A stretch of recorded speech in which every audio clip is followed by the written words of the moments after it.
This is what lockdown looks like in Tripoli. The government has put a curfew in place. Restaurants and cafes are closed down. Education suspended. Social gatherings banned.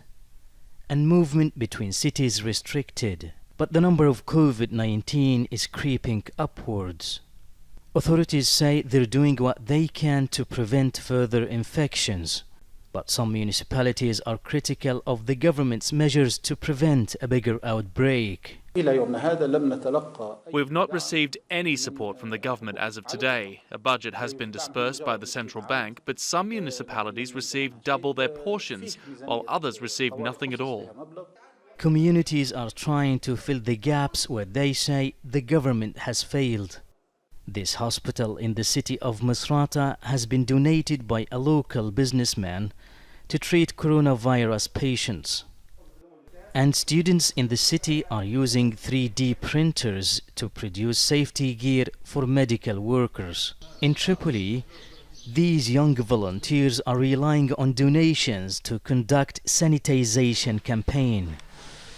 They're cleaning a home for elderly as well as markets, banks and hospitals. We do it out of our humanitarian values. We have also launched campaigns to raise people's awareness, especially in slums and areas where there are foreign wages. The isolation of this house for elderly people, which has natural ventilation, makes it less exposed to infection, and the vulnerability of the people living here makes them a priority in the sanitation campaign run by the volunteers. But schools that have been turned into makeshift camps for those displaced by the war create a bigger risk of infection. The government is attributing the lack of financial support to the oil blockade by forces loyal to the warlord Khalifa Haftar.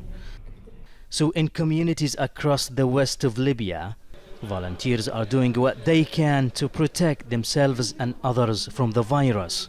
Mahmoud Abdelwahed, Al Jazeera, Tripoli.